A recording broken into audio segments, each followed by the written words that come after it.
Sorry প্রথমেই আমি ক্ষমা চেয়ে নিচ্ছি, কারণ জন্মাষ্টমীর মতো গণেশ পুজোর ব্লগটাও আমি অনেকটাই লেটে নিয়ে চলে এসেছি। তো তোমাদের দেখো দেখিয়ে দিলাম যে আমি কোন জায়গাটায় গণেশ পুজো করব আর কিভাবে সাজিয়েছি। আর এইখানে এই ইনডোর প্ল্যান্টগুলো আজকে একটু সিঁড়িতে সাজিয়ে রেখেছি, দেখতে হেভি লাগছে না?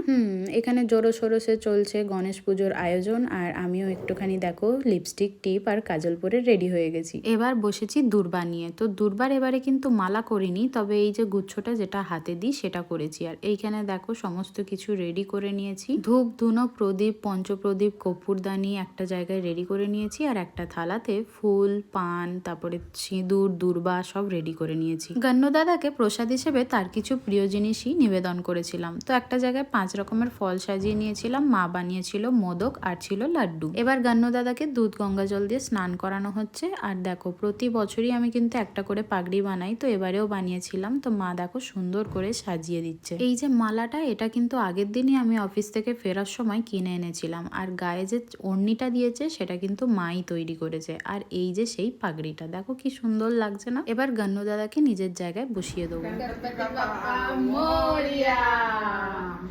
একটা জিনিস নোটিস করেছো, এই ব্লগে কিন্তু ভাইকে দেখতে পাবে না, তার কারণ ভাইয়ের আজকে ছুটি ছিল না। তো দেখো সমস্ত কিছু সাজিয়ে নিয়েছি, এবার পুজো আরম্ভ হবে। কিছু পুজো আছে আমাদের বাড়িতে যেগুলো মা নিজেই করে, তো তার মধ্যে এই গণেশ পুজোটাও প্রদীপ জ্বালিয়ে মা পুজোটাকে আরম্ভ করলো। গান্নু দাদাকে যখন প্রথম বাড়িতে আনা হয়েছিল তখন কিন্তু পুরোহিত মশাই পুজো করে দিয়ে গেছেন। তারপর থেকে প্রতি বছরই মাই আরতি করে, আর একে একে তারপরে আমরাও করি। আমাকেও সুন্দর করে সিঁদুরের একটা টুপ পরিয়ে দিল। এবার পুজো করা আরম্ভ করলো। প্রথমেই মা ফুল দিয়ে সুন্দর করে সাজিয়ে নিয়েছে, তারপরে দূর্বাটা হাতে দিয়ে দিয়েছে। এবার একটু ধূপ প্রদীপ পঞ্চপ্রদীপ কর্পূরদানি আর ধুনো দিয়ে সুন্দর করে পুজো করে নিয়েছে। এর মাঝে কিন্তু আমিও আরতিটা সেরে নিয়েছিলাম। তোমাদের বাড়িতেও কি গান্নু দাদার পুজো হয়েছে কমেন্ট করে জানিও। যদিও তোমাদেরকে কমেন্ট করতে বললে তোমরা কমেন্ট করো না, শুধু ভিডিওগুলো দেখে দেখে চলে যাও, এমনকি একটা লাইকও করে দিয়ে যাও না আর সাবস্ক্রাইবও করে দিয়ে যাও না। যাই হোক, এইখানে দেখো আমাদের গান্নু দাদার পুজো একদম কমপ্লিট। তো সবাই একসাথে বলো গণপতি বাপ্পা